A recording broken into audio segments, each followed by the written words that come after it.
Philippe Vincent Foisy. Cube Radio.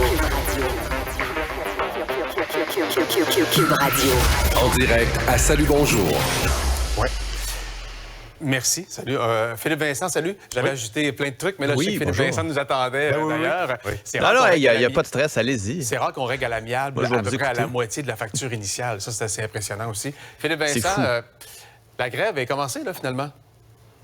Oui, chez les fonctionnaires. Donc, on nous a... Tantôt, je parlais avec un des représentants qui me disait, attention, cet été, si on ne règle pas d'ici là, les passeports, ça risque d'être long et on risque de connaître le même genre de saison. Si vous attendez votre retour d'impôt, soyez patient, ne comptez pas là-dessus pour payer vos factures ce mois-ci parce que ça risque d'être long de ce côté-là aussi.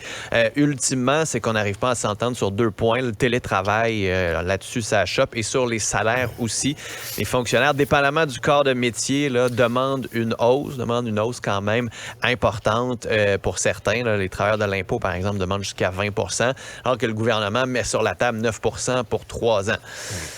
Donc là, ça chope, mais on me dit pour quand même quelques points de pourcentage ici et là. Moi, là, j'ai hâte de voir à quel point le gouvernement va être patient là-dedans. Parce que il pourrait aller de l'avant avec une loi spéciale, pourrait aller de l'avant avec une loi de retour au travail pour qu'on règle le conflit avec la médiation.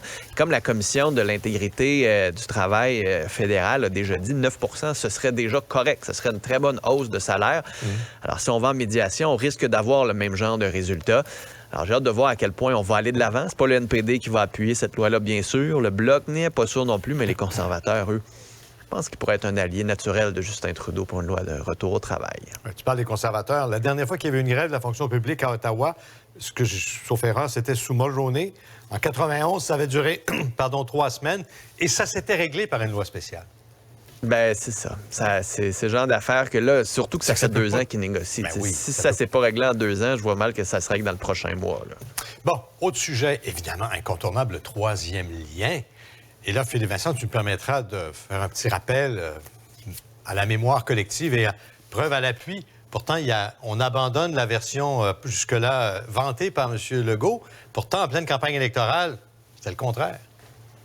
Le 3e lien, c'est des véhicules électriques qui vont le prendre de plus en plus. Fait que lâchez-moi avec les GES. Alors, il le fallait. Et là, il le faut plus. Éric Kerr qui allait se battre jusqu'à la dernière goutte de son sang pour ce projet. Il va y avoir 3e lien. Donc, peut-être qu'on va réussir à nous expliquer que oui, 3e lien, il y a, mais pour le transport en commun. Ouais. Au fond, c'est quoi?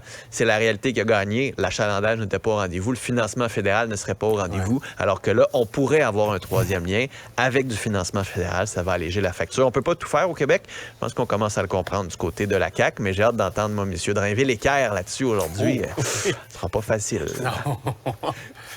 Mais en même temps, on s'ajuste à la réalité et peut-être que c'est plus raisonnable comme décision que ce que le projet initial était aussi. Mais Bernard Drainville disait qu'on n'avait même pas besoin d'études parce que lui, il le savait. Il était dans son char et il savait qu'il y avait du trafic. T'as raison. Tu sais, il s'est avancé un peu. Ça s'invente pas. Salut, bye. Cube Radio.